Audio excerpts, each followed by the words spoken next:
Hi guys, and welcome back to World of Tanks and another random destruction. Not done one for a while, so I thought I'd sneak a quick one in now.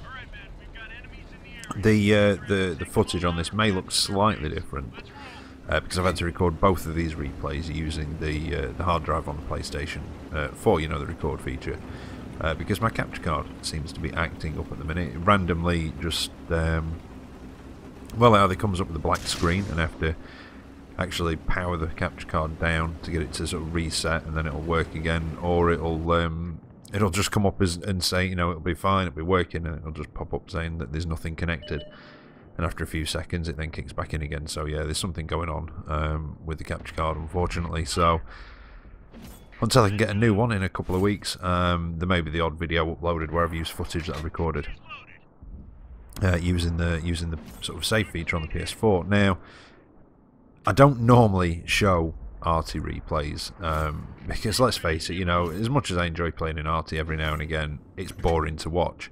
However, I am in the most overpowered little sky pig out there, the US Sexton one, and it is just funny, and it's quick firing, quick aiming, and like I said, just probably one of the most overpowered arty in the game, tier for tier, definitely. It's a nasty little bugger when it gets going, and yeah, it was a quick sort of fun match. I mean, this one I didn't even intend to record it in the first place, but it was quite fun. I did a couple of alright shots, and it just sort of shows off so it's just how much fun this little arty can be. Don't mistake it with the UK. You know, the British Sexton one, that is slightly different and does have slightly different stats to it. But if you do like your arty, or you just, you know, you want to potter about in one every now and again and just have a mess about, when the US Sexton one becomes available for sale, it's damn good fun. As you can see there, I'm now up to, what's that, 3 kills. So it's not too bad. What are we, just over 2 minutes in. I don't think I'll hit him, but it was close. It was worth it. Let's go back for this this TD that I was trying to get earlier. If that hits him, yeah, he's done. Not a particularly high damage game either. I mean, you know, I'm top tier. It's tier 3 game. Things don't have a lot of health down here, so you can get quite a lot of kills, but not actually get a lot of you know, or seemingly not a lot of damage done. But you know, like I say, it's different down here when your guns are doing, or most of these sort of tank guns are maybe doing 60 damage per shot, that sort of thing. And like I said before, a lot of the stuff down here doesn't have a great deal of health. I mean, what have I got there? Is that 180 or 160? I can't quite see because my preview window is a bit small. So, but yeah, it was just fun, just a good fun game. And now it's got to the end. That's when I'm deciding to actually move in a little bit. And somebody asked about radio range actually, and what difference it makes. Well, you can see how the enemy tanks just popped up now, and how we were capping, but we couldn't actually see the friendly tank on my radar, and that's basically radio range. So if you're out of radio range, your allies will disappear off the map, and anything that they spot, you won't be able to see on your map because you're out of their radio range. So that's what that does. I mean, as you progress up the tiers, the radio range gets to a point where on most maps, especially now, seeing as, you know, a lot of the bigger maps we don't seem to have anymore, it doesn't really make much of a difference, and it's a bit of a sort of a moot point in the higher tiers, because like I said, a lot of the maps are quite small, so you're generally always going to be within radio range of your allies. In the higher tiers, it only makes more of a difference down at the low tiers, or it seems to anyway. But I thought I'd move in because the range on this, with it being a low tier, it wasn't quite big enough to reach the other end of the map, so that's why I moved through to the centre. Probably should have just gone for the top-down view to hit him, but the second one got him. And I don't think I'm going to reload in time. No, it's got a good reload, but not quite that good. But still, quite a satisfying game. 7 kills out of that one, so I'm quite happy with that one. Did get a Top Gun medal for it, but no Devastator. Too low tier for a Devastator. I think there's a thing on the Devastator where the stuff that you're destroying has to be at least tier 4, I think. or it could be that you have to be a certain tier. I can't quite remember. I think it's the stuff you destroy has to be a certain tier at least. But yeah, quite happy with that one, and like I said, quite entertaining and quite a satisfying game. I just wanted to have a bit of fun, and that's a tank that you can just, if you want to have a bit of fun, it is one of the tanks that, you know, that I find I can just jump in and have a mess about. Even when it's bottom tier, you can still have a bit of fun in it, just tracking people and generally getting on the nerves. Which, you know, probably isn't much fun for them, but it is fun for you. Anyway, next one. Just E75, just having a potter about, trying to grind through this. I've still only got the first sort of pack on it, which I think is free anyway, when you first get it, so it's just above stock. It's not got the long 88, I've got that, I think. Well, I would call it the short 105, because you get it on the Tiger 2, and you obviously get two 105mm or whatever it is. I think it's a 105 anyway, off the top of my head. I'm sure it is, although I feel that's wrong now for some reason, but anyway. Yeah, the short one, so 200 pen, about 320 damage. Yeah, it sounds about right for 105. And you do get the long 105 that you've got on the Tiger 2 with the 225 pen and whatever damage it is. I can't quite remember what damage that one is now either. But anyway, regardless of that, I haven't got it, so I'm just above stock with this one. The only advantage that I have, obviously, so I've got lesser pen and I've got lesser damage, but the advantage of this gun is it does have an increased rate of fire over the top gun that you get on this, so it kind of makes up for a little bit. The most frustrating part that I'm finding about the E75 at the moment is the turret, because the turret, especially when you come up against tier 9s, and obviously we know which you will come up against most matches.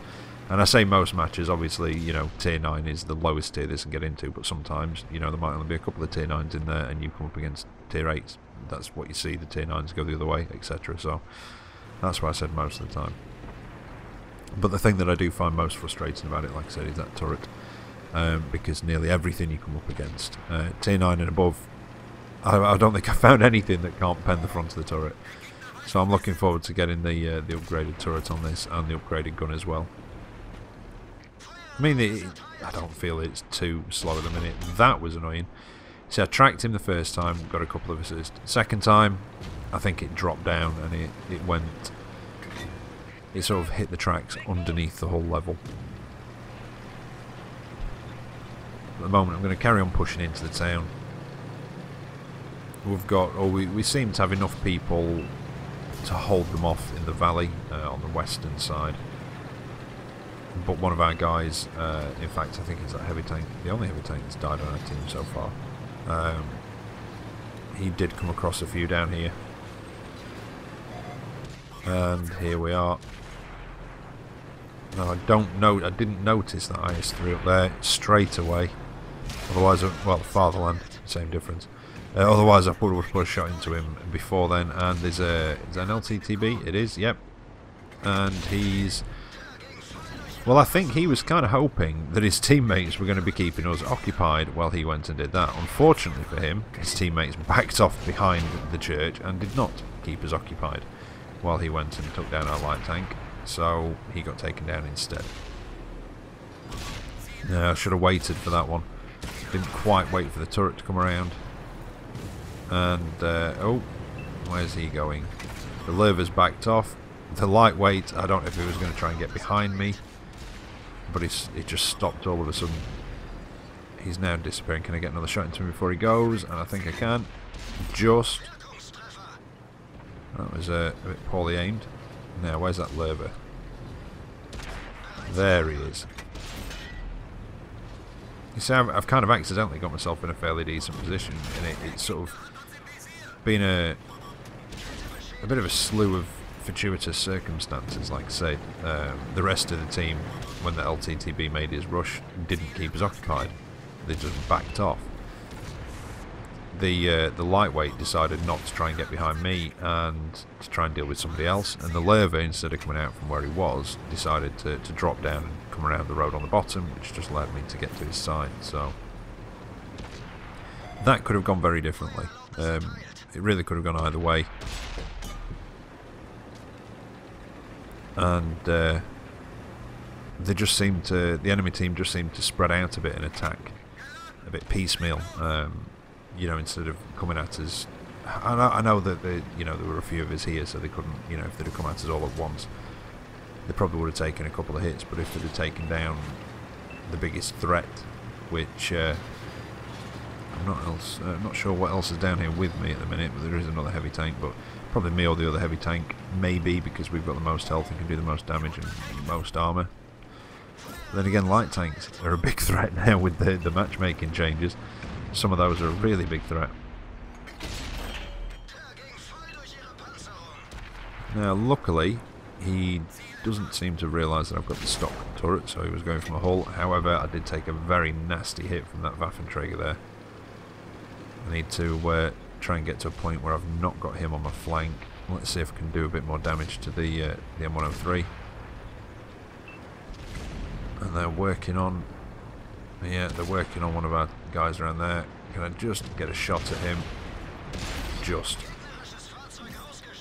So there were two enemies around there. One of them got taken down, and I just managed to shave the last bit of health off the M103. And now I can go after this Waffenträger. But I'll tell you now, I really don't fancy taking another hit from him. I know it's getting towards the end of the game, but if I can avoid it, I will. And it looks like he's fired. Am I going to reload? Come on. Oh, back off a bit. Just sneaky shot. And I don't know, he must have still been reloading. And was that... What was the tank that rammed him? I know it was one of our light tanks, but I'm not sure which one it was. An LTTB, it looked like, from that very brief view of his turret.